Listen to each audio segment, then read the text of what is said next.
தற்குறி கூட்டம் சொன்னாங்களே, இப்ப அந்த கூட்டத்தை என்ன சொல்ல போறாங்க? ஜெயிச்ச கூட்டம்னு சொல்லுவாங்க.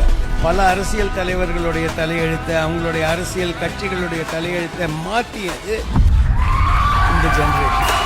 லாஸ்டா நான் பார்த்தது மரீனா பீச்சில் ஜல்லிக்கட்டுக்காக ஒரு போராட்டம் வந்தது. அப்போ வெளில வந்தாங்க. இப்போ மிஸ்டர் விஜய்க்காக வெளியே வந்திருக்காங்க. நீங்க யாரா வேணா இருங்க, 75 வருஷ கட்சியா இருங்க, 55 வருஷ கட்சியா இருங்க, 120 வருஷ கட்சியா இருங்க, எனக்கு கவலை இல்லை. நான் என் கேமை நம்பி இறங்குறேன்.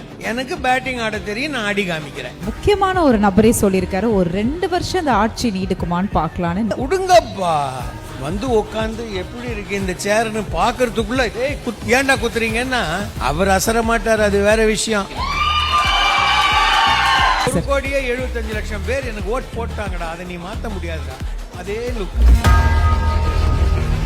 அதாவது 4 கோடி ஓட்டுல 1 கோடி தான் உனக்கு, மீறி 3 கோடி எதிர்த்து தானே இருக்கிறாங்கன்ற மாதிரி ஒரு விமர்சனமும் அவர் மேல வந்தது இல்லையா?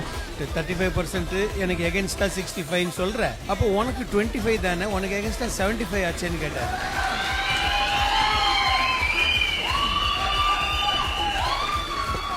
ரன்னிங் ரேஸ் வந்துட்டு யார் முதல்ல வந்து வைக்கிறானா அவன் தான் ஜெயிச்சான். பின்னால இருக்கிறவன் அரை செகண்ட் இருக்கலாம், பட் நீ நம்பர் 2 தான்மா, மெடல் இவனுக்கு தான். போக்கர் ஃபேஸ்ம்பாங்க எல்லாம். இப்படியே பார்த்துட்டு இருக்காப்ல. விஜயகாந்த் இருந்தா பண்ணிருப்பாரு, இருப்பாரு. ஓவராடுமாங்க, அதாவது அது இவரா, இவருக்கு எதிராவா கவலையே படல. நீ யாரா வேணா இருமா. நான் பெருசாக மதிக்கும் திரு நரேந்திர மோடி, அதுக்காக நான் சங்கிங்காதீங்க. முதல் முறையா அவர் வந்த போது அவருக்கு என்ன 40% தானே வந்துச்சு, இப்ப 60% எகென்ஸ்ட் தானே. சோ இப்ப நீங்க என்ன சொல்ல வரீங்கன்னா, நம்ம மோடிஜி மாதிரி இவரும் தொடர்ந்து ஆட்சியில இருப்பாரு அப்படின்ற சொல்ல வரீங்களா? மோடி மாதிரி என்ன, மோடியை கூட ஜாஸ்தி அதிகமாவே கூட அவர் இருக்கலாம் பவர்ல.